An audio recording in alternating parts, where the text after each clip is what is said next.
I woke up to the smell of cooked rice and fresh fruit from the yard.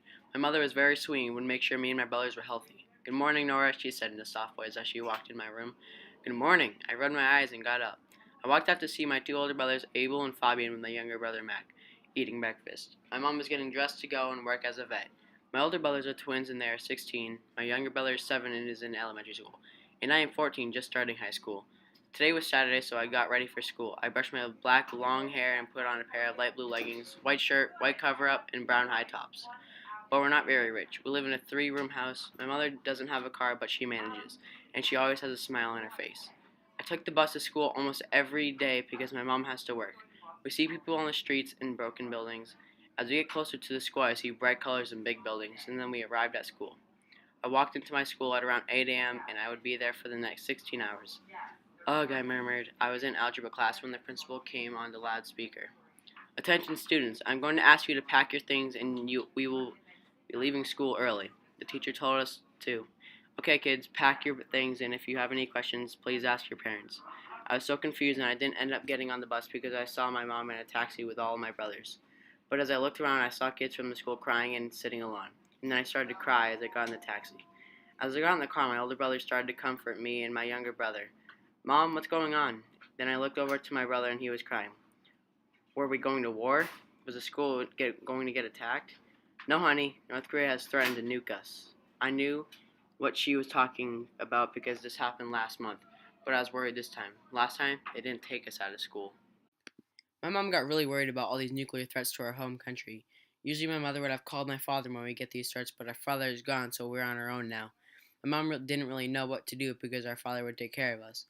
We do want to stay in our home, but I don't think we'll stay long. Even though my mother says we will, her smile can't fool us now. My older brothers had a feeling it wouldn't be long until we started packing what we can to leave this place. "Mom, will we be okay?" My little brother started to tear up as he asked the question. My older brothers looked as if they were about to cry. "No, honey, we will have to leave. I can't take having my only family left be in danger." Then my younger brother and I started to cry. We were scared. The fear that our lives could end in a second because of a nuke. I didn't know what to think, though. I grew up in this town, the same people and buildings. My mother said that we would have to leave to America, a safer place, somewhere that we can feel safe and not worry every time we feel an earthquake.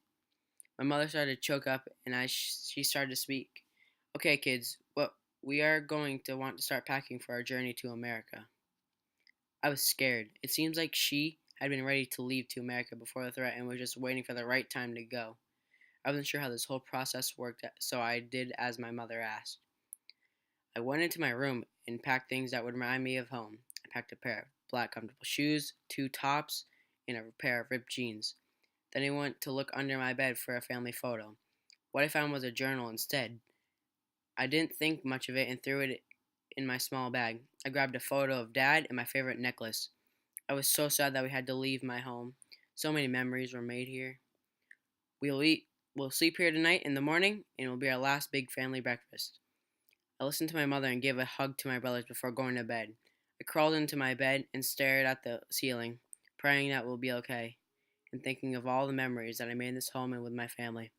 I started to cry knowing that I wouldn't be here tomorrow. My little brother walked into the room and went to his bed on the other side of the room. Then he asked me a question. "Do you think that our new life in America will be better?" I don't know. Maybe," said Nora. "I think it'll be great. We get to start a new life," said Mac. "But will I have any friends?" asked Mac. "I think you'll make many friends and we'll all be happier in our new home." Next day, we wake up and the first thing that comes to mind is that we are going to be encountering a new world called America. I lay in shock on my bed and just think. I get up slowly off my bed and hear the cracking of my bones as I stretch. "Honey, breakfast is ready," Mom said. I got up and saw my brother with their bags on their backs. I grabbed my bag and ate the last of my rice and bananas. "Okay, kids, it's time to go." My brother started to walk out the front door and we followed. We weren't sure where we were going to go, so we started to walk. We walked for hours that day in the hot sun. As soon as it started to get dark, we found a place that me and my family could rest. "Mom, I'm scared." My younger brother started to tear up. "Honey, I know, but we will be okay," my mom said. Then I remembered that journal I found in my bag. Maybe I could read it? I found out it had to do with my family. I was so surprised to find out that it was written by someone in my family, Jisu Wag. Our family is half American, really, so that's why we speak English and we have different names than everybody else. But I still read 8 pages of the journal. It was before the war, that Korean war that split us up.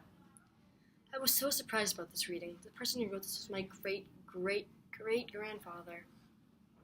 The next day, I woke up to the noise of busy streets. I saw the mall and coffee shops across the street and people walking on the road. No one was up yet, so I woke up my family and we got on our way. I grabbed the journal again because I wanted to know more about, well, before the war actually started. It was peaceful. Everyone got along for the most part. But we kept walking.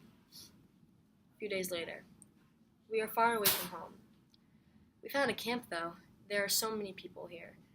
People and kids with no homes, tattered clothes, and tents that were crowded. We walked up with smiles on our faces. The plane must have come from America, we thought as we looked over to see the giant, shiny plane. Hello? I walked up to some of the kids who looked around my age, and they looked at me like I was crazy. Hi, I'm Nora. One of the boys did say hello. Hi, I'm Jeremiah. He seemed happy. I was surprised because later that day he told me about himself. He has been here since he was a baby, and I felt so bad because he never got the chance to go to America with his mother. He would cry every time an earthquake would happen, thinking his life would end that day, and he never got to see his mother again. I felt that I was the lucky one of the two of us. Well, I have to go. Next day. The nurses walked into our tent the next day and told us that Jeremiah had gotten sick and he wanted to see me. Then I went to go see him. We talked for a while, and then the nurse brought something up. You should go to America for him. We talked about this last night. What? No, I had no clue what was going on. Are you sure we really don't know each other? I am sure. The ticket cannot just go to waste. And yes, we do not know each other that well, but the plane leaves tomorrow, and the other families and children are already going. I must go tell my family. I talked to him for a little while longer, and then I ran off to give my family the news. I will miss you guys. You have to come to America, okay? We will miss you guys so much. I hope you will love America. They gave me the biggest hug I have ever felt and needed in my entire life. But I wasn't going to cry as I got on the plane, because I know I would see them again. I get off the plane and see many people crowded in the airport. I thought to myself, wow, there's so many people here. I wandered around the airport mindlessly, not knowing where to go.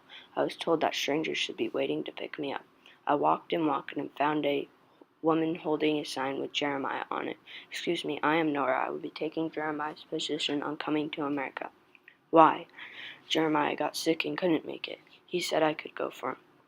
Okay, I didn't get a notice, but I suppose. Let me call. After she called, we went on our way and took a taxi. It took us to a small town in LA.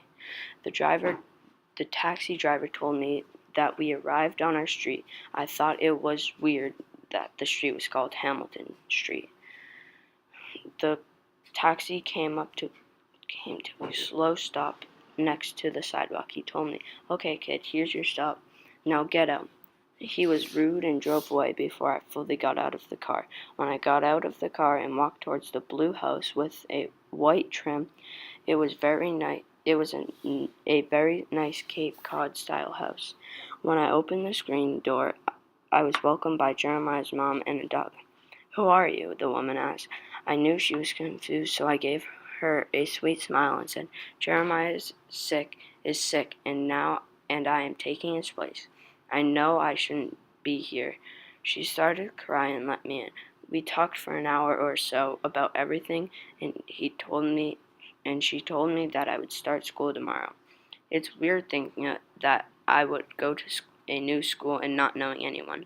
The next day, Jeremiah's mother was very nice, but she left early for work. I took the bus that day, and it was not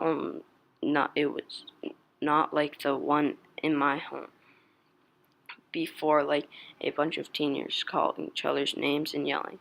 I had a hard time on the bus, and even I got some strange glares from kids. Was it because I was new? Maybe it was my clothes. I was not sure, but I went on with my day. But school was hard. I don't know if it was because of kids or maybe just me. The boys would stare and laugh at me. I don't know why. It was mean. And the girls had pushed me on the ground and called me rude names. I didn't cry or get mad at them. I just thought they would get used to me and it all would blow over, but it didn't.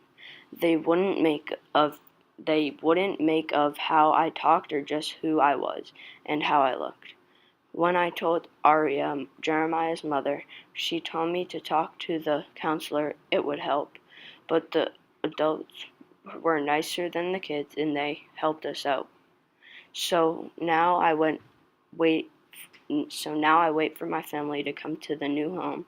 I got a letter from them telling me they would be here in 3 days.